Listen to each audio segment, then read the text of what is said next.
Thank you, everyone, for showing up on a Saturday morning in Bombay. I barely showed up, so I'm very thankful that you all made it. Hello, namaste, everyone. So, I'm Kimya, as thank you, Amishi, for the introduction. I design typefaces, and after living for all of my life, mostly in Mumbai, I moved to Berlin 4 years back, and I'm still designing letters. Um, I want to start by thanking Amishi for inviting me here. I have attended several of Mumbai Creative Morning chapters. I also attend some in Berlin now. And this has also been an opportunity because since the theme is reflection, uh, an opportunity for me to reflect on my journey so far. It is not very often that I sit back and think about decisions I made or how I got here. You get kind of busy in the work that you do, so this has been a little bit special. Uh, Although when I started thinking about this topic, I decided to add two more R's and make my version of RRR. So we will be so I tweaked it a tiny bit, and we will be talking about reflect, reclaim, and represent.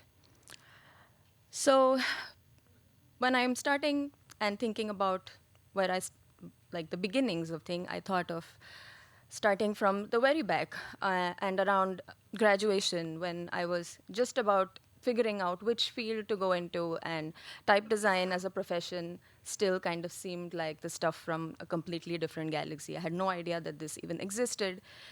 So in 2004, when I was about to start my graduation studies. Yes, it's been 20 years. I'm old.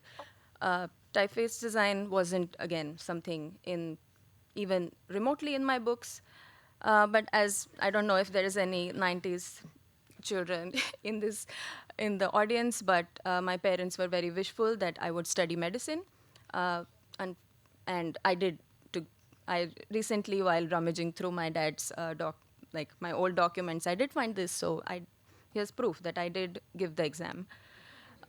Unfortunately, my interest in biology was only limited to drawing diagrams and but I think also studying for this test, I realized that this is not something that I want to do with my time. But then I thought, okay, I've gone to the classes, let me just give the exam. If nothing, I will become a surgeon, then I can stitch. Sure, some creative input there. But I did enroll into, thankfully, I did get into NIFT, and I did enroll into, I did convince somehow my parents that no, this is really what I want to do. And often I'm asked if what made me take this decision, you know, how did you take this risk? And really, I feel it is just some combination of just being young and thinking, yeah, this is what I want to do, and just doing it. So I'm not sure if there was any courageous, rebellious behavior in there, but it's just a product of the time. But then, to kind of give you a summary of what I ended up doing, was that I did go to NIFT, and I did do a visual, like the course was called fashion communication. We're not going to get into that. But what was interesting was that my graduation project was also a typeface design project.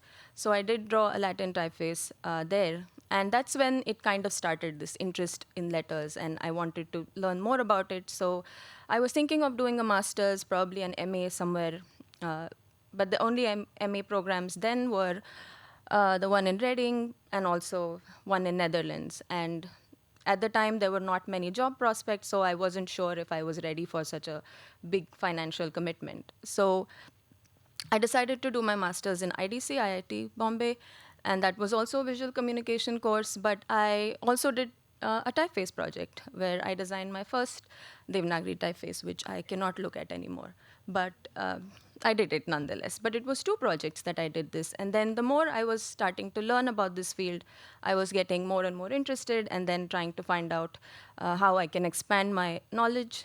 And as the course came to an end, I still thought that I haven't grasped a lot of the technical knowledge. So I applied for an internship at Linotype in Germany, and I got accepted. So I spent 3 months in their type design department, and that was really the point which validated my interest. And I thought that, yes, this is really what I feel like doing with my time as long as I can do it.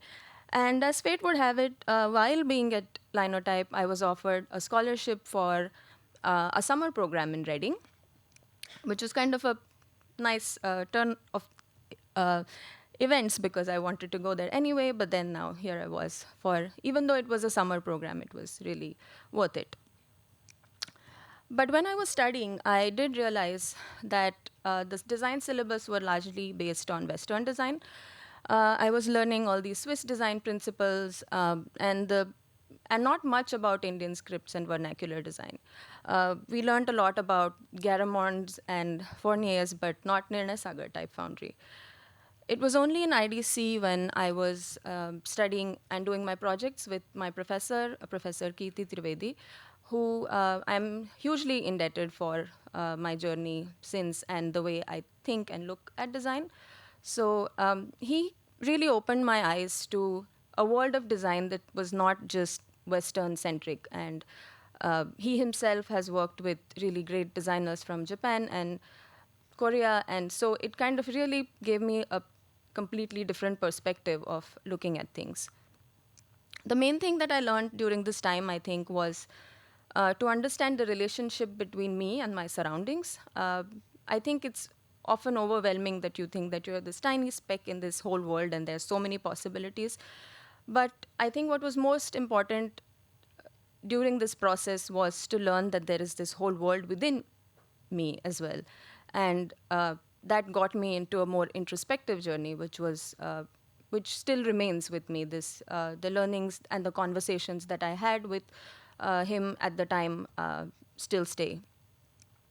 We are all products of several occurrences around us. Your family, friends, places we travel, music we listen to. All of these things play a part in our thinking. And I think I started paying more attention to these influences, taking note of what is it that excites me, what are these things that uh, kind of make me different than others, but also similar. It has been several years since, and I think I've designed quite a few typefaces. And then since I've been reflecting, I find it sometimes difficult to believe that I'm still able to do this. Something that I really enjoy doing. And I do believe sincerely that if I hadn't taken that first step to where I felt like this is really what I want to do, I don't think the rest would have been possible. Also, people then ask me, how did I know? How did I know this? Like, yes, this is what I want to do with my life. And the truth is, I did not. I did not know that this is what I wanted to do. I only knew that I liked drawing letters. And the more time I spent doing it, the more I kept going, the more I tried to learn. And that's just it. I think it's not some, I don't have any profound secrets here. It's just that something that I liked, I kept going. That's it. But there's something that I recently read in a book that the more time you spend thinking about the past or the future, the less you are in the present. So even though the theme is reflection, I will try to bring us back to the present. Which brings me to the idea of representation. And I think as an Indian designer, understanding my identity and the role that I play in the scheme of Indian design, but also globally, has been kind of a profound discovery. When I traveled to Linotype for my internship many, many years back, I was very timid, scared, unsure of, because I didn't know what awaited. It was also my first time in Europe, and everything was a lot of unknowns. And I felt like also this was kind of this hangover of learning only Western design, and I didn't feel confident in the in the Swiss design part as well. So, but then it took me a little bit of time where I did realize that these conversations that I had had with my professor, or the time that I had invested in learning about Indian design, was something that I could share about, was something that was largely unknown to the audience in the West, like the people sitting in this tiny office in Bad Homburg in Germany did not know anything about India and design. So I slowly realized that there were things that I knew that I could share with them, and there was not any need to feel like I knew less, or there was more a space of collaboration, of sharing ideas rather than me just knowing things. So I think this also led me to realize more of my inspirations and understand and share them. Uh, and I think the biggest one of them has been the visual landscape of India, which is so vibrant and it's an institution in itself. If you traveling around has been extremely exciting, and whichever part of the country you go to, you see a lot of hand painted signs, which are so beautifully drawn and with different combinations, and it's just fabulous. Yeah, I mean, I don't even have much to say about these. Just that look at how beautiful they are, and I think well, I did want to mention Ashim's Instagram handle. If you don't know, it's called Street Type Archive, and he does the good work of documenting all of these signs, some of which are sadly even disappearing. So if you don't know about it, do go and follow and check the page out. But not just the street signs. A lot of old books and ephemera are also showcase design that is really almost fresh. Even it's not. It doesn't look dated. It's the illustration styles, colors, layouts. All are extremely inspirational. But then, when we compare that to what we see around us in the current situation, it's a little bit different. I think design, though may have been democratized, it has, in some sense, resulted in a loss of sensitivity in the quest of production in some ways. Uh, when you look at post digital vernacular typography, it is sometimes can be quite gory, I feel. And I think in most cases, I find that the state of typography is stuck between this kind of rather large scale of either being indifferent to kind of some misplaced pride. And I do believe that Devanagari design should neither be an afterthought nor be born out of some fascist agenda. The rules that make it mandatory to have a local script as the sign and on a shop sign in the same size is great potential, but it's often a missed opportunity. Yeah, my thoughts exactly. Uh, but that's not just within India. I think the representation of India around the world is also quite limited in some sense. There, you probably, if you've like anywhere you travel outside the India, there is just this one kind of appropriated Devanagari Latin version, which is used for anything Indian, yoga studio, restaurant, anything. And I think it's time that we break away from that and this cliche uh, kind of image of the country, because we're definitely more than that. A large reason for why this post-digital typography has suffered is also, though, because of the fact that Indian scripts are quite complicated to render, and also, so if you can imagine, this is from like a keyboard layout from a typewriter. It is not it because the character sets of glyphs in most Indian scripts are quite large, and to fit everything on the keyboard is very difficult. So around this time, I think the focus kind of shifted from the shape of the letter form to kind of the tool that you could input. So the main idea was just to get something out there and not really focus on how it looks. But this is not the situation anymore. New font technology and design softwares, there's so many, and open type layout make it possible to bring the focus back on design. I do hope sincerely that there will be this banking on all of these changes, that there is a shift in design education in India. And there's no reason why there should not be an MA typeface design program in the country. It's almost strange that it doesn't exist. This kind of also a slight segue is what led me to do the online Devanagari course that Amishi just mentioned, which is with the good people at Practica, which is an online course. And we have right now two parts, which is Devanagari 1 and 2. And the whole idea of doing this was also just share what I have been learning and also meet with students from all around the world. And this is exactly what is happening. And it makes me very happy that I can do that. Um, yeah, also the fact that the new technology makes it possible to draw experiments, draw letters which are more experimental and play. It's really exciting to be a type designer right now. There's also new font technologies like color fonts and variable fonts, and so there's really all the uh, things that you can do. And as I always say, why should Latin have all the fun?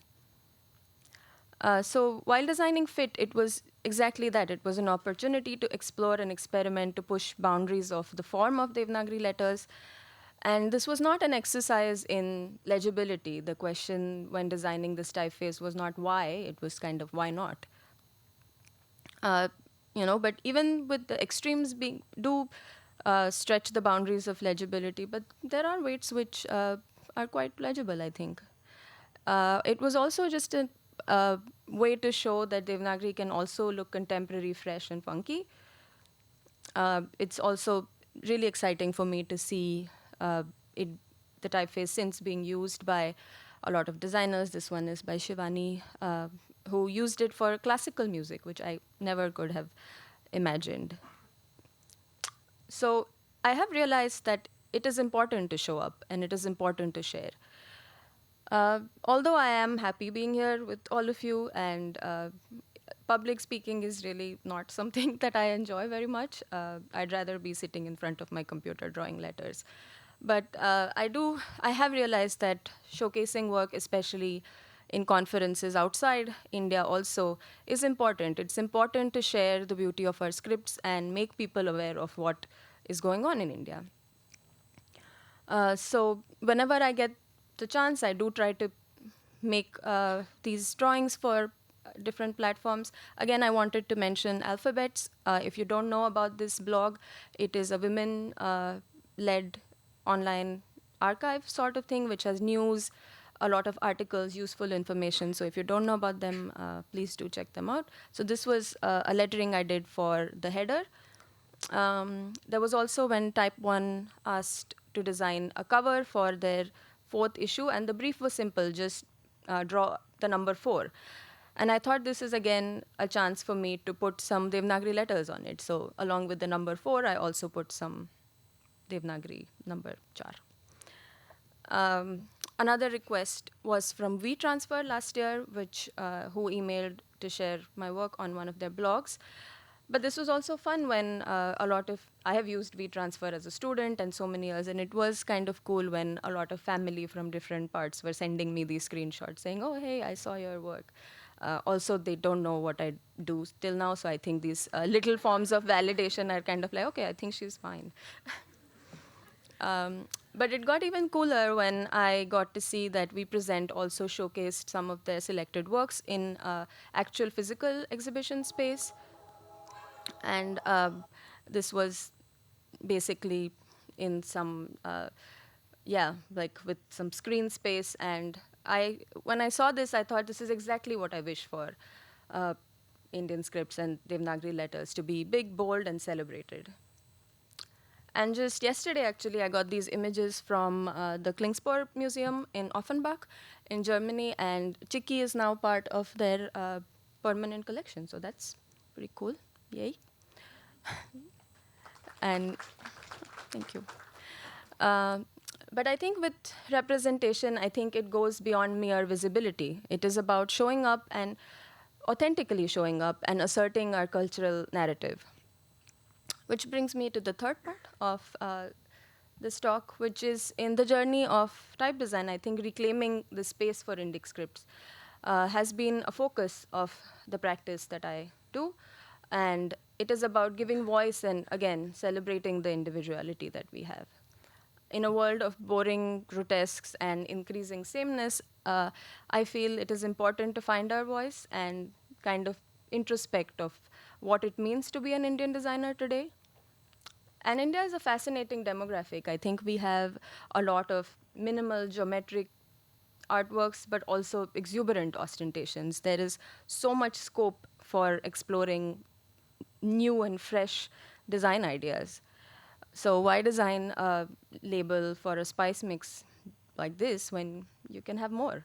So I think it also depends on the context, which brings me to the fact that typefaces are not just carriers of information, but they are also icons of culture. In current times, we see a lot of these emojis that are being used. I sound so old when I say this, sorry. Uh, but why not have Indian inspired icons? The iconography in India is vast and does not find a place in contemporary design. Why not change that? These glyphs that make are building blocks of patterns, kind of when mixed and matched, create these local embroidery patterns, which are, if you know about Fulkari from Punjab, which I added to the Chiki Gurmukhi, which kind of blends into the typeface and makes it a little bit more than just letters. So it gives it a bit of context and an opportunity for use as well.